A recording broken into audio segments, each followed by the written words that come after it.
into electric vehicles, or even just thinking about one, you definitely heard about it, maybe even felt it, that nagging fear, range anxiety, wondering if you'll actually make it to the next charger on a long drive. But what if there was a way to just, well, eliminate that worry, but keep the electric drive for your daily commute? Yeah, that's sort of the holy grail, isn't it? And it's the solution that Chinese manufacturers, particularly Xpeng, are really pushing hard with these extended range electric vehicles, EREVs. Exactly. So today, we're doing a deep dive specifically into the Xpeng G6 EREV.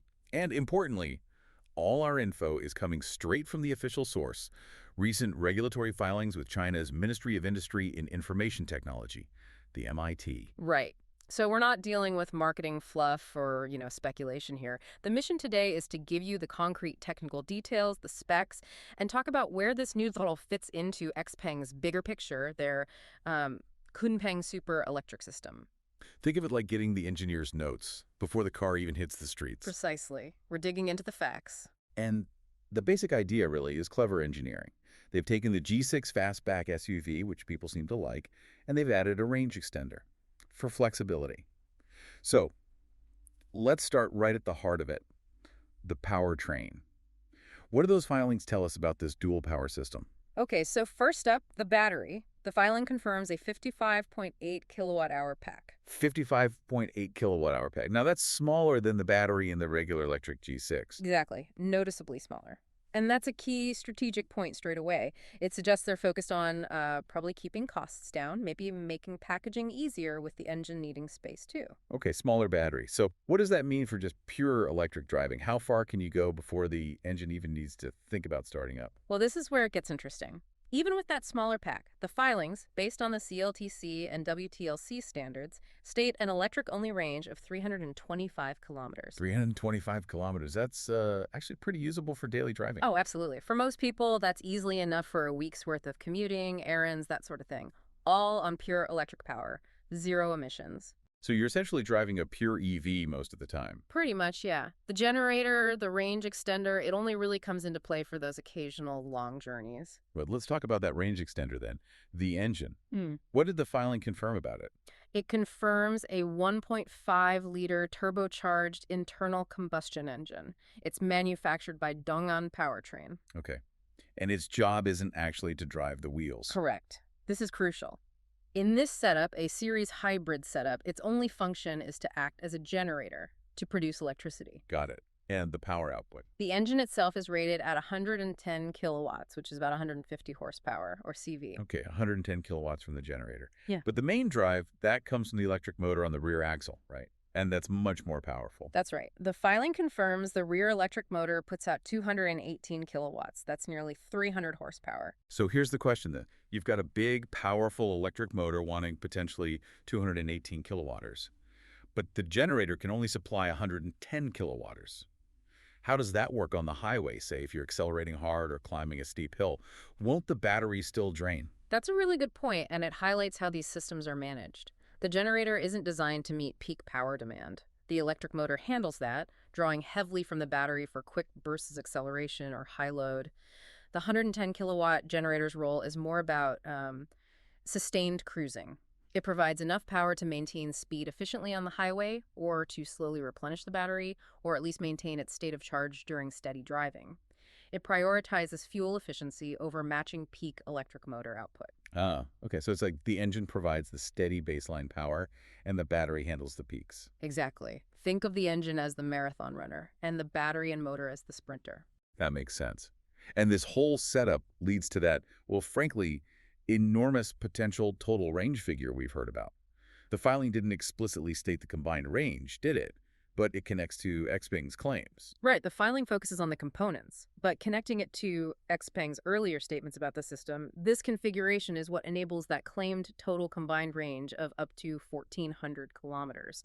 On the CLTC cycle, of course. 1,400 kilometers. I mean, even if you take the optimistic CLTC cycle with a grain of salt, that figure is just huge. It's the big aha moment, isn't it? Yes. Psychologically, it completely wipes out range anxiety. Even if real-world range is, say, 1,000 or 1,100 kilometers, that's still massive. It just changes the whole conversation for people who do long distances. Okay, so the powertrain makes sense. Now, how do they actually package all this? Adding an engine, a generator, a fuel tank? That's quite a bit of extra hardware. Did they have to make the car bigger? That's often the challenge with adding range extenders, but the filings show Xpeng managed to keep the G6 EREV dimensions almost identical to the BEV version. Really? What are the numbers?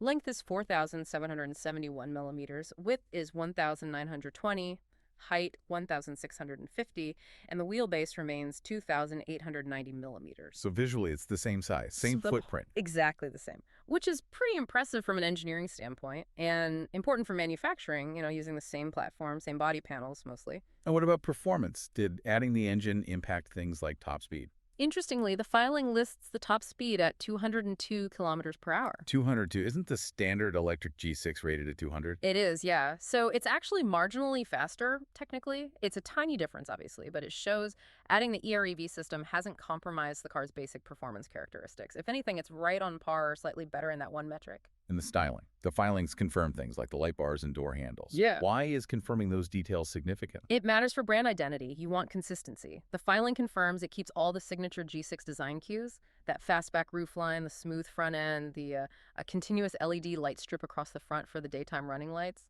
And the one across the back for the taillights too, right? Yes, exactly.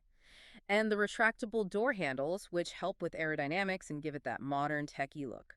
Plus, you still get the choice of R18 or R20 wheels. So from the outside, you probably wouldn't even know it's the EREV version unless you looked very closely. Pretty much. It looks like a G6. That's the point. It maintains that established visual identity. Okay, let's pull back a bit and talk strategy. Why this focus on EREVs from Xpeng under this Kunpeng system? You mentioned the smaller battery, 55.8 kilowatts. Why go this route when a lot of Western car makers are going all in on pure BEVs? Well, you touched on it earlier. Cost is a big one. Batteries are still incredibly expensive. A smaller battery means a potentially lower sticker price. Makes sense. Easier to sell. Definitely. Then there's the packaging fitting the engine in. But crucially, it addresses a real market need, especially in China, but also potentially elsewhere. You mean charging infrastructure? Exactly. While fast charging is growing rapidly in major Chinese cities, if you travel outside those main areas or into more rural spots, reliable fast charging can still be sparse. An EREV eliminates that dependency. So the 1,400-kilometer range isn't just about convenience. It's almost like building the infrastructure solution into the car itself. That's a great way to put it. It offers maximum utility. You get the clean electric drive for your daily urban use where charging is likely available. And then you have the built-in backup, the generator for those longer trips without any range anxiety. It's a pragmatic approach. Okay. Strategically sound. What about timing?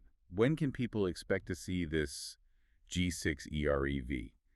The MIT application means it's pretty far along in the process, right? Yes, the filing confirms it's navigating those final regulatory steps in China. So likely launching there soon. The expectation is definitely for a launch in China before the end of this year. Pricing isn't official yet, obviously, but for context, the standard G6 BEV starts around 176,800 yuan in China.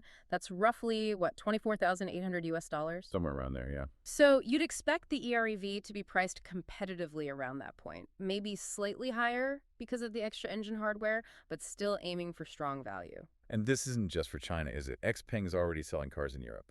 Correct. They're already active in several European markets, including Italy, selling the G6 and G9 BEVs. Just for comparison, the G6 BEV starts around 43,670 euros in Italy for the standard range rear-wheel drive. So is the G6 EREV likely coming to Europe too? The sources strongly suggest it is. It probably won't be immediate. Maybe sometime in 2026 is a reasonable expectation. And that timing fits with Xpeng's broader plans, including potentially setting up production facilities in Europe. Offering this EREV option in Europe could be quite interesting, especially in markets where BEV adoption is maybe a bit slower or where range anxiety is still a major concern for buyers. Absolutely. It gives them another angle, another way to compete, offering that best of both worlds kind of proposition. Okay, but we should circle back to something important. Real-world performance. Those range numbers, 325-kilometer electric, 1,400 kilometers total, those are based on the CLTC WTLC cycles. Yes, and that's a critical point. Regulatory cycles are one thing, real-world driving is another. The MIT filings give us the hardware specs, the battery size, engine size, motor power, but the actual user experience depends on other factors. Like charging speed for that 55.8 kilowatt-hour battery. Exactly. How fast can it charge? And crucially, what's the actual fuel consumption of that 1.5-liter engine when it's running, say, steadily on the highway at 120 or 130 kilometers per hour? Yeah, the efficiency of the generator in real-world conditions is key. That's what independent testing will eventually tell us. Those practical details will really determine how compelling the EREV package is, especially outside of China. So wrapping this up, what's the main takeaway for someone listening? I think the key point is that the Xpeng G6 EREV represents a really thought-out strategic move. It cleverly combines genuinely useful daily EV capability, that 325-kilometer electric range is solid, with, well, almost unlimited long-distance potential thanks to the range extender. Up to 1,400-kilometer total range basically kills range anxiety dead. It's a compelling package. EV for the week, limitless range for the weekend road trip. Precisely. And that leads to the final thought, something for you to ponder as these cars start appearing more globally. Okay, look at. How will the arrival of these really capable long-range ERBs, especially from Chinese manufacturers like Xpeng, actually change the whole global conversation about electrification? Oh. If you can get, say, 90% of the pure EV experience day to day, plus that massive total range, possibly at a lower price, Yeah. does that slow down the push for pure BEVs?